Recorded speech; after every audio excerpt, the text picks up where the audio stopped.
Hi friends, இன்றைக்கி நம்ம பார்க்க போகிறது white sauce broccoli for chapati. ஆக்சுவலாக நம்ம ப்ரொக்கோலி, ஆனியன், அப்புறம் கார்லிக்கை வந்து துண்டு துண்டு நல்லா வெட்டி வச்சுக்கோங்க.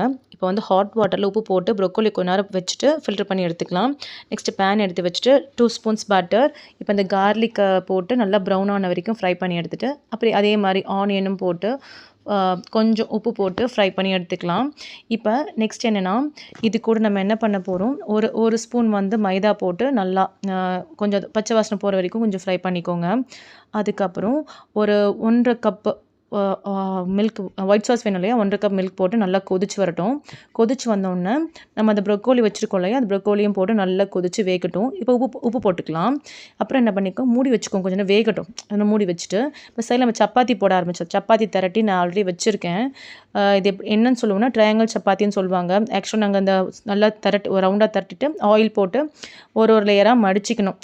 ட்ரையாங்கிள் மாதிரி மடிச்சிக்கிட்டு நம்ம சுட்டோன்னா ஒரு லேயராக வரும். அதே மாதிரி சப்பாத்தி மாவு பிசையும் போது கொஞ்சம் தயிர் போட்டுக்கோங்க, ரொம்ப சாஃப்டாக வரும். நெக்ஸ்ட் டைம்னா இப்போ நம்ம வெந்ததுக்கப்புறம் அது கூட நம்ம 2 to 3 ஸ்பூன்ஸ் சீஸ் போட்டுட்டு, நெக்ஸ்ட்டு பெப்பர், காரத்துக்கு ஏற்ற மாதிரி பெப்பர், அதுக்கப்புறம் சில்லி ஃப்ளேக்ஸ் போட்டு இறக்கணும்னா வேறு லெவலில் இருக்கும். சப்பாத்தி கூட ட்ரை பண்ணி பாருங்கள், செம்மையாக இருக்கும். பசங்களுக்கு ரொம்ப பிடிக்கும். லைக் பண்ணுங்கள்.